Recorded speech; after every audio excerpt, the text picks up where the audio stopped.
Okay guys, so here we are. We are on Cactus Island, episode 2. And now today I present you Emeline. Hello. And so Emeline, tell us a bit about you, about your life, what's your age, where you come from, why you come here, those kind of things, please. Okay. So I've been a little bit all over. I grew up in France, and then I quickly moved and I went around Europe and I lived in a couple countries there. And I always had a love for Asia. I went to Siem Reap when I was a kid with my parents, and I just felt so safe there, so happy. I wandered out at night with my sister and we got a little bit lost, but we didn't feel lost in a way. We just felt like at home somehow. And I promised I would come back and work here and live here in Cambodia. And when I graduated my hospitality school, I decided to just come over here. COVID hit right at that time, so I was like, perfect. And I stayed for 9 months the first time. In Cambodia? Yeah, moving around. Where, in Siem Reap? I was in Siem Reap, then I went to Kampot, then I looked for land on Koh Rong, and then I got repatriated back to Europe. Okay. Yeah. So, and Cambodia was the first country that you went as a kid, or did you move in another country? We'd been to Vietnam before because my grandparents have some ties with some associations there. Okay. So since a young age, maybe like 6 or 7, we were already going over there, meeting the kids, seeing the world over there. And it always just excited me a lot more than the world in Europe or in the US, where I also had some exposure. Okay. Yeah, so you have travel genes in you already. Mm-hmm. Okay. Yeah. And so it was a love story with Cambodia. And so you came here first time 9 months, and you came back after in Cambodia after COVID? Yeah. So I lived in Portugal for a little bit on a farm. And then, hi there, Mango. Hey, Hi. So then I lived a little bit in Portugal, and then I decided to come back to Cambodia because it just felt like something hadn't finished the first time around. Felt like I got taken away, and since it was extraordinary circumstances with COVID, I wasn't able to integrate as much as I wanted to. There was no hotels open really, so I couldn't use my skills in my trade. So I thought, okay, now things have calmed down, I'm just going to go back and see what's there for me. Okay. And then I stayed in Siem Reap for about 2.5 years, almost 3 years. Okay, working? Yeah, doing different things. I realized that the hospitality industry was kind of not going in the direction I wanted it to, or that I saw in my eyes. I was working in a lot of 5 stars, very rigid, welcoming maybe the wrong type of people for my soul aspect.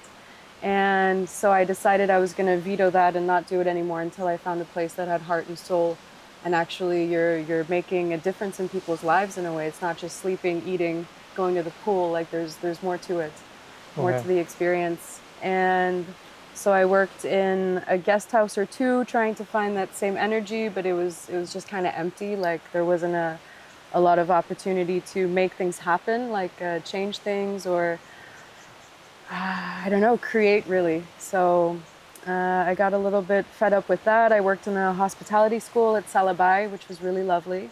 I created a course curriculum for them, which was a nice job. And then I did some consulting for friends. I was just kind of trying to branch off into my own direction and like help smaller businesses that were maybe struggling, and then I could see what was missing perhaps, and then help them to see what they couldn't. Okay. So this and being abroad. Yeah. I feel like in Europe and in the States, there's this ladder that's invisible and so hard to climb. And even when you're at the top, there's someone else that you have to answer to. Okay. You don't have the budget yourself. You have to go ask for it for someone else. And there's always these like obstacles and walls I find that are quite crushing for the soul. And I do believe in like hard work and little by little, you know, gaining more confidence, more skills. Like you shouldn't be given everything right away. But I think here in Asia, it's just like easier to manifest. Like the veil is maybe thinner in a way.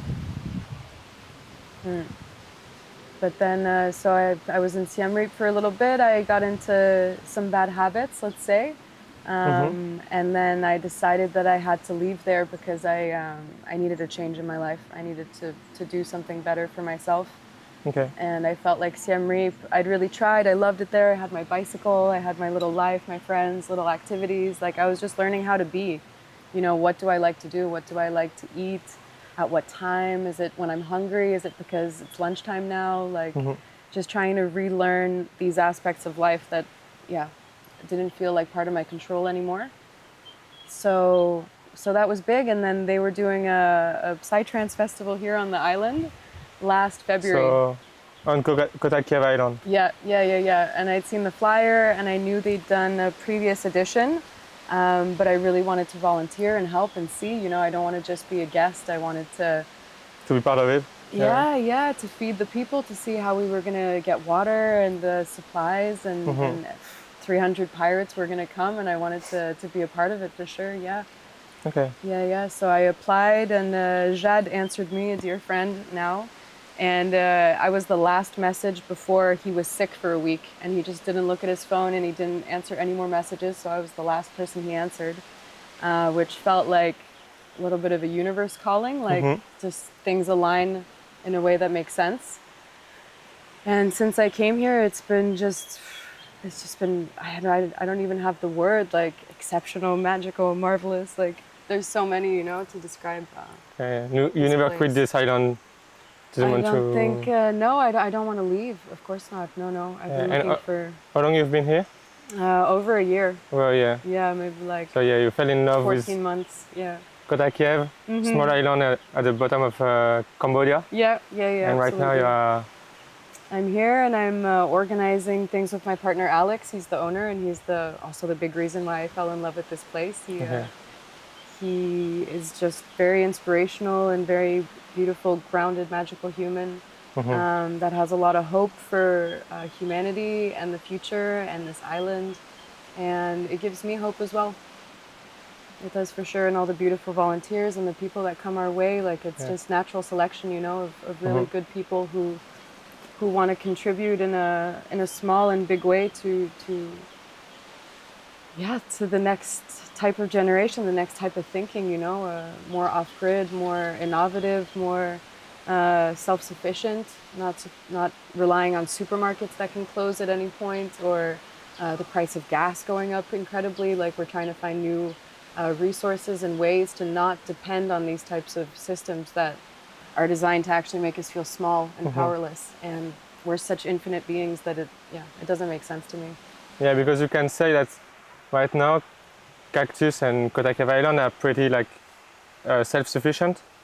Not yet, but that's the purpose of the island for now. That would be the goal, yeah. Absolutely. I think there's still some things like rice or grains perhaps, like you would need a big scale to be able to feed all of the people here, but we're starting a little garden at the back. There's already some things from the compost that are growing, like little pumpkin seeds and papaya trees, a lot of those, passion fruit. So I think to feed off of that, it'd be hard so far. But we're trying to recruit more people for permaculture, for all of this low tech, and to really start not regenerating the ground because it's good as it is. We just need to find the spot where that specific tree or plant can grow and where it can thrive. So it's going to be a lot of trial and not error, but trial and growing and learning. And I hope soon we have like very different topographies here on the island. So I think there must be somewhere that's good and healthy and nutritious.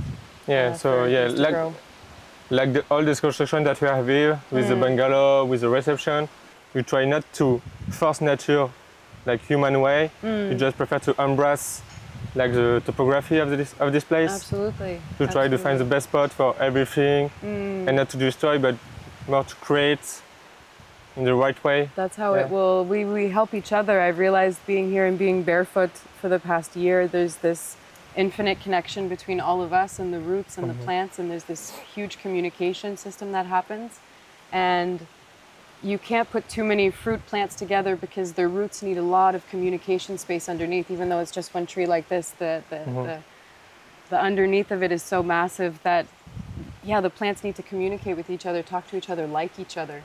Vegetables and fruits don't necessarily go together. Some fruits are vegetables or like vice versa. So it's just about figuring out, who likes each other in that system. Okay. But it's beautiful, and I did a little bit of growing when I was in Portugal. We had our own little farm, and growing a couple onions, couple cucumbers and tomatoes and stuff, and it was just really, really, really rewarding to see the food grow, to eat from it. There was almost like I don't know, like when you rip a salad from the ground, it almost feels like you're taking its life because you are. But then one salad is one meal basically for 4 people. So you spend all that time, like 3 months growing a lettuce, and then in like 10 minutes dinner's over and the lettuce life is just gone, but you're nourished, you know, and you feel like the food is actually delicious. Yeah. And that's super important, I think, because there's a lot of crap, excuse my French, out there. A lot of really crappy food. And I think here is the first place I've eaten raw vegetables or fruit and that kind of stuff in Asia. Okay. Because it just feels safe and nutritious and delicious, and yeah, a lot of variety actually. And so yeah, I've saw that you have some new project coming, like the natural swimming pool. That's something like you try like to improve, add new like activities and new location for people to be entertained. Yeah, always. Always, I mean, it's a massive playground for us to do anything. The structure is so raw and inviting, and it's just up to the people who live here to make it just a little bit better, or to bring one fun idea. Like, we all love different things. I mean, Elena next door, she loves birds, and she was talking about making an aviarium or having or bringing peacocks to the island. Okay. You know, so it's something I would have never thought about. And then everybody, just brings their special touch to things. So I think that's what's exciting, and what we try promote here is you don't just like come and apply to work for the bar or housekeeping or whatever it is. It's more, what do you love to do? You know, like what makes you excited to get up in the morning?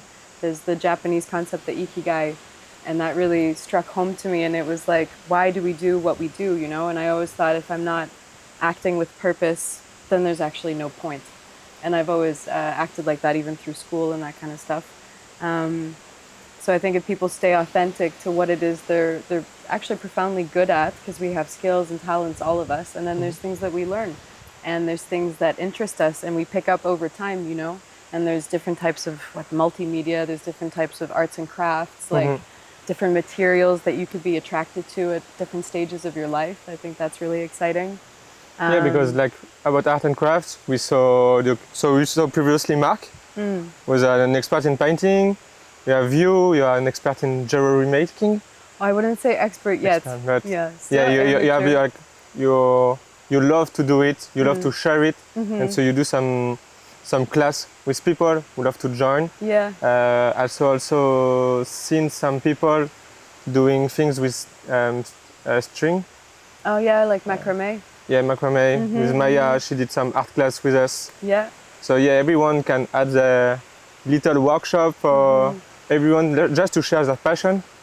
I feel like this That's is very exactly it. Yeah. You feel like more grounded with the person, because they don't just do a class because they know about it. They do it because they love it and they love to share it. Right. Yeah. Like, we do want to do more master to apprentice, because I do believe that that's a true value about our world, you know, like respecting the older people, the ones that have more skills and more time on the clock than we do.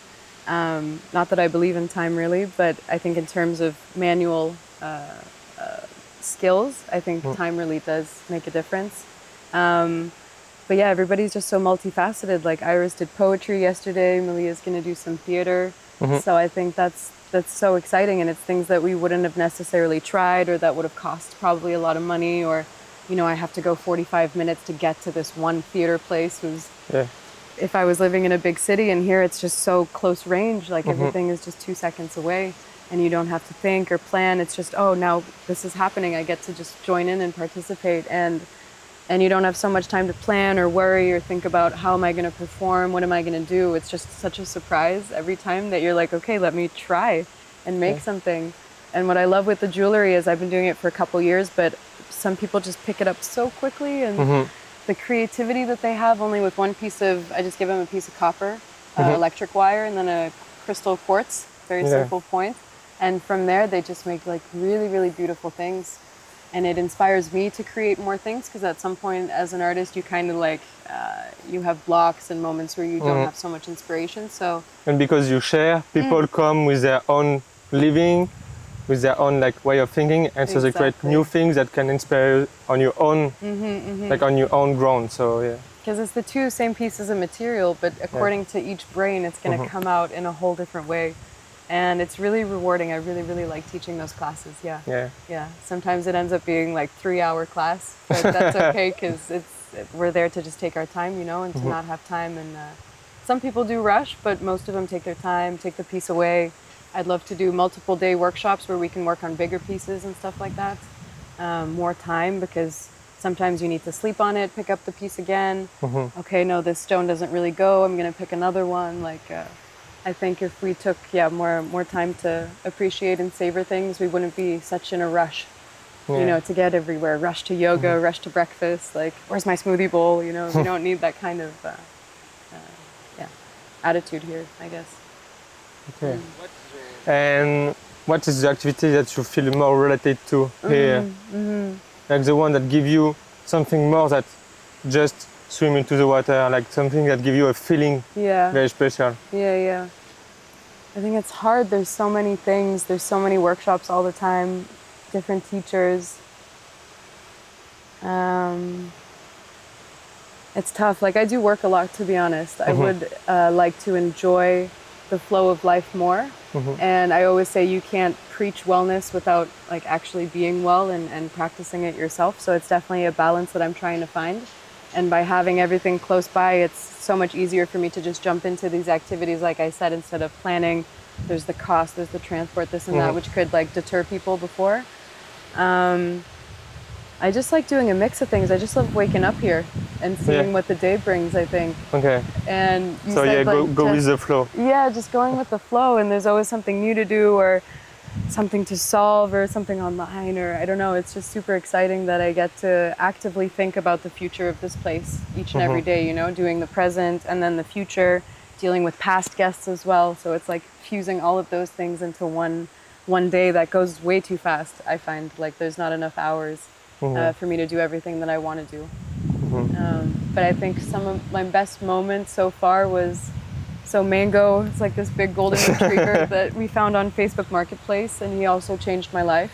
Okay. Yeah, he was just on an ad, like golden to give away, please come pick him up. And then Alex said, we're coming. Okay. And he surprised me and he was like, we're just going into town to get something. And then he showed me in the tuk-tuk, he's like, we're going to get this guy. Okay. And it was Mango, and he just, I always wanted a dog, to be honest, and I'd never like settled somewhere long enough to be able to care for one. And having a dog at the beach is just the best life any dog could ask for, really. And he comes to swim with you because he's kind of like a bear. He's like part bear, part otter. So he'll come and swim, and he just rests his little paws on you. And we just swim together and wade, and he's just so calm and so at peace. And looking at his eyes just gives me this peace, this like feeling of unconditional love, kind of. And I think I'll never forget that day, It was really, really beautiful. First time we went swimming together, like just the two of us for a long time. Yeah, it was really special. That's a good one. Yeah. Because it could just be a simple swim, but it's how you see it, you know, it's how you're this day you feel like if the water and the air was different because of Mango with you. Yeah, somehow. Everything like he more made me feel sensitive, safe. you know? Yeah. Because I'm actually really scared of the ocean. I think it's like this huge void that we just know nothing about, and I always get this feeling that something's gonna come and just drag me under. Yeah. But here it's pretty shallow, and being with Mango, I was like, okay, I feel like we're safe together, you know, my little angel's protecting me. Yeah. But yeah, no, the plankton tour I love. I just don't jump off the boat because I'm scared of water I don't see the bottom of. Yeah. But the plankton's beautiful. Maybe you need to bring a Mango with you. Yeah. That would be fun. Mango with the plankton. Yeah. Oh, it'd be beautiful. Okay, next best memory. Oh yeah. What's your favorite part about being here? Me, I would say it's gonna be maybe weird, but I think I liked elephant rock Okay. because it's been a long time that I want to do like cliff jumping. And I don't know, the first time we went there, we were with Ronnie, that leading the way to us, and we were with Mango. Mango stayed with us for the whole trek, and some other dogs. We went all together to the elephant rock, and so they show up where to jump. And I'm a kind of jackass a bit. Okay. Like I like extreme, and I like peak sensation. And so being like up there, seeing the water down, and just need to jump.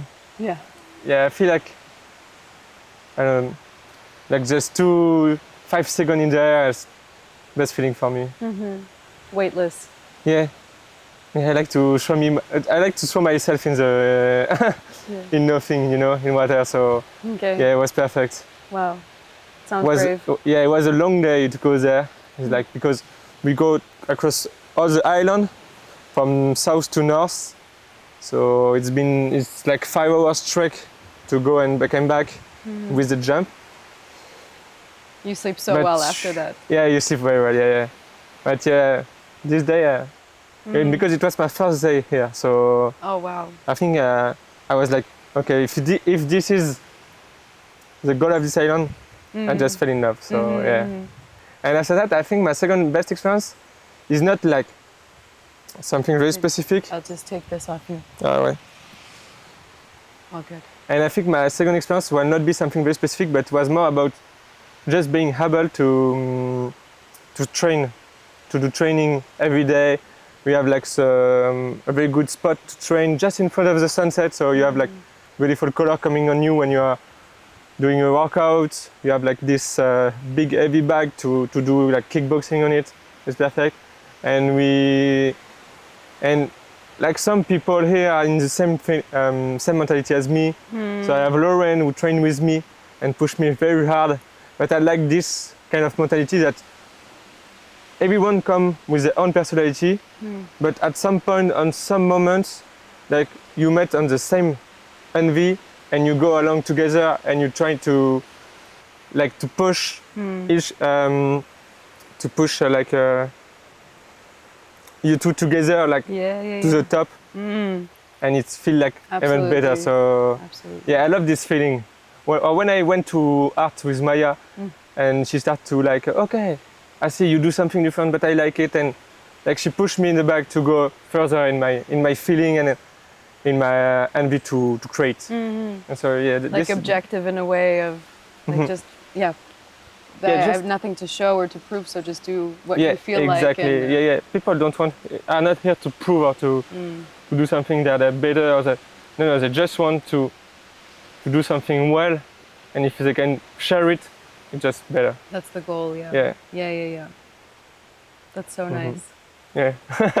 That's really, really nice. I was thinking that also. Very non-judgmental. Like everybody's still learning, but we get to be in this teacher role just for a little bit because we know just a little bit more than the other person, and it gives this like you would have to, I don't know, you'd have to have certifications back home, you would have to rent a space, get the following, get the people, and here you're just able to automatically, I don't know, show up in a way and just share something short. And I feel like because of this, because we don't have to have all this certification, we don't have to prove. Like this moment create like more human exchange. Like you can do mistake, you can say, "Oh, I like to do this, but I'm not good at it. But I can show you how to do it if you want. If you want to go further in this way." And I like this. Yeah, because someone could unlock something, and then you're like, "Oh, okay, this is how you do this move," and then you just feed off of each other in a way. Yeah. Just being humble, not being like I'm the best. I can just show you everything. Transform the world. No, it's just little by little. I don't know if the place here like get people to be humble or if this attract humble people, It's such an interesting question. It's such an interesting question. I think it's definitely a bit of both. I think the island has a way, and Cambodia in general, I've seen even up in Siem Reap where the temples are, I've witnessed some very magical things in a way that the veil in Cambodia, like I was saying before, is very thin. So I feel like the life between worlds is also thinner. So if you are misaligned, if you say something but you don't mean it, Cambodia shows it to you in your face, like the next instant or the next day, you know? And I've seen some people go very wrong because of their misalignment, because of their bad intentions, to be honest. And Cambodia just kicked them out in one way or another. They're not here anymore. And those that have wanted and tried and persisted and shown like, you know, some type of humility and divine intervention, then they've been supported, to be honest. Yeah. And I think me getting on this bus to come here was really a push from like Cambodia herself in a way to say, okay, you love this country, but right here, right now is not where you're supposed to be. There's another place that needs your skills, your talents more, and where you can actually flourish. Because in Siem Reap, it was just getting kind of like, looping in a way. And here I just feel like, because I'd studied to be a manager of a hotel, but it was always something that scared me so much because of the expectations, the suit, the pay, the this and that. Like it just, I never liked this autant way of being, I guess, or like, I don't know how to say, superior type thing. And so I'm a volunteer on Earth, you know, I'm a volunteer on this planet, and I honestly can't be paid for the work that I do. I don't believe in monetary compensation necessarily, because I think we're worth way more.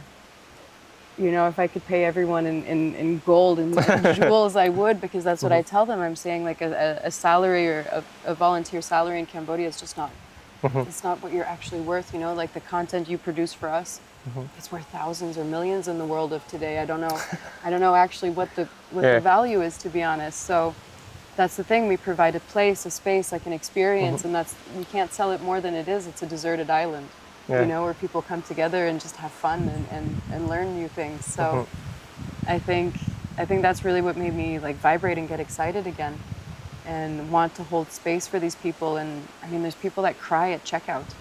I've never had that happen in five-star hotels. Never. At least 4 people have cried since I've been here. Like because like you say, you just like rent a room here, and that's it. You have like all this feeling, all this experience that you get. Exactly. And also I think a part of it is like when you do activities, you are with a instructor or teacher, but they are not just showing up to do this and after that going back to their home and everything. They are here, and you can. Sometimes I already saw some guests eating with the like yoga teacher. They eat with you. They can just share some moment with like everyone, and you don't have this like you said, a bit like not superior, but like divine statute in some way. Sure. Like in the cafeteria, the managers eat together, and then housekeeping eats together, and there's this separation. But no, everyone is human, so everyone can share moments together. Sometimes one is showing to others, but it's just showing. It's teaching, but it's not like a divine people that you can reach. Right. So I like this thing that yes, we are all human at the end. So and it is humbling in a way. We've had some teachers come, like some high-end teachers, and we treated them like humans, you know, with of course respect and courtesy and love, but they were expecting even more service, even more care and stuff, and we just told them that they're, you know, still regular humans. They're here to share a practice, but you know, some humility goes a really, really long way. To be honest. No, it's humans caring for other humans, and it's not perfect, but we don't want it to be either. It's just growing. And that's what's super exciting. We're really trying to get this community is growing on its own, you know. People are wanting to stay longer and longer, and that's kind of what I'm telling people that want to volunteer 3 weeks. I'm like, try give it a bit more of your time, and try forget about time, because that's really what's going to serve you. And what is 6 months or a year and the lifespan that we have, you know, it's we have so much time ahead of us. And I think the more we forget about our clock and our hours and how much we're worth, actually, the more we just get to enjoy ourselves and our trade and our craft, and yeah, the whole experience of life, I think, becomes lighter when we remove that aspect. So yeah, trying to plant little grains in people's heads gently, and it feels like it's really making an impact. Yeah. And so, like you said, you're part of the visionary team, like you try to see for the future of this island. And so now we are trying to focus more on the long-term residency of people rather than just being here for 2 days and just enjoying the beach, but more be part of, not like the economy, but like part of the island yourself. Yeah. So Yeah, can really you well said. tell us a bit about this? Yeah, absolutely. So I think short-term travel in general is quite, I don't want to say silly, but a little bit empty and very tiring. I think people change hotels way too quickly. Like 3 days in Siem Reap is definitely not enough. I spent 3 years there and it still feels like I could have spent more time. So maybe I have a very different aspect of slow travel than what slow travel actually means. But I think living somewhere for at least 3-4 years and taking time, for me personally, is how I love a country fully. And for Cactus, I noticed that, well, tourism already is a little bit of a shaky industry. I think since COVID, it's something that we can't really depend on because they can just close the airports at any time. They can just restrict us, you know, by nationality. So I think we are opening the doors more for people who want to actually be, in France, it's a pretty big concept already, like saisonnier, seasonal. So you live 6 months somewhere, you live 6 months somewhere else. And so I can't think of the amount of people that would want to spend 6 months on a deserted island, you know, to either escape winter or to get over a breakup or a big moment of life, you know, where you just need to like reset your mind, focus on yourself, your body, your mind, your soul, you know, all of these things. What do I like to do? Who am I when I'm away from everything else? We're away from my job, from my kids, from... But it's time to like refocus on yourself and to find yourself, because sometimes you're like, oh, I'm liking this, I'm liking this, I'm liking this, just because people are surrounding you are liking these things. Like if you are like working as a mechanics, you're like, oh, I like big cars. But at the end, on a deserted island like this, do you really like cars? That's a great Or example, it's just because people around you love this? Absolutely. And so, maybe he has an inner love for Qigong or meditation or something, and he wouldn't have gotten a chance to do that. I think it takes a certain type of brave soul to want to come over and change their life, but I think there's so many more that are blooming and emerging. And I think now with the state of the world and the oppression and the control and the fear and everything, I think either you give in to the fear or you choose love and you choose freedom and yourself, and you don't let anybody tell you how to live your life. So I think this applies to, obviously not everybody, but we only have 15 bungalows to fill, so that's 30 people max, and there is still some dorm space that we would leave open for the public to come in and out and to explore maybe for a week, or it doesn't have to be a full commitment. But we've just had our second resident who's going to sign. She's going to come live with us for a year. And she's just come from 10 days from France, just left yesterday.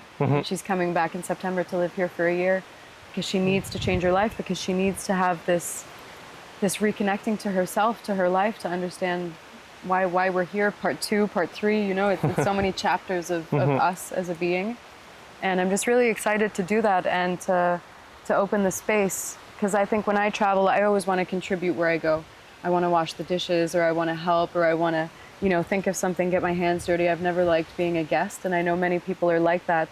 And we're going to do a system where if you contribute a certain amount of hours per week, you get a discount on your monthly fees or on your bungalow. So if you work, say, 4 hours, 12 hours, 30 hours, you would get a significant discount, because it's either... I'm not a big fan of money in our world, but I do agree that we need it in order to keep, you know, the ball rolling. So either we're contributing monetarily or with our hands, you know, hands, intellectual property, all of these things that we need a little bit of everything to make a world, I think. So now we're out scouting and we're sending like questionnaires, and it's a little bit of a personality type to understand the archetype of people. And so to see that we need, a couple amount of these types of people, a couple amount of these, and then it's going to flow in a way that the community can thrive and survive. in a more self-sufficient way, so that we're not dependent on the tourism that can. The border closed, last year. It's been almost a year now that Thailand and Cambodia have had border closing, so that significantly impacted the tourism backpackers. Yeah. And we just can't live on this. Maybe yes, maybe no. That's not how. Yeah, how I dependent want to politics operate. and No. There's 30 people out there that want to live on this deserted island, and there's a nurse out there, or even a mechanic. We have stuff to fix here, but you don't want to make your life about it. But the skill is yours, and you can give an hour of your time here. You can teach someone else, and you just feel more gratitude for what has been given to you. Yeah. Okay. Perfect. So Thank you so much. thank you, Emeline. Thank you. Thank you This everyone is a lot of fun. thank you everyone for watching us, Thank for you. listening us on podcast, Spotify, Deezer, Amazon Music. And it was Louis on Cactus, Kotakev Island. So thank you everyone, and stay tuned for next people that we're gonna interview. Yeah, so many more souls. Bye-bye. Thank you.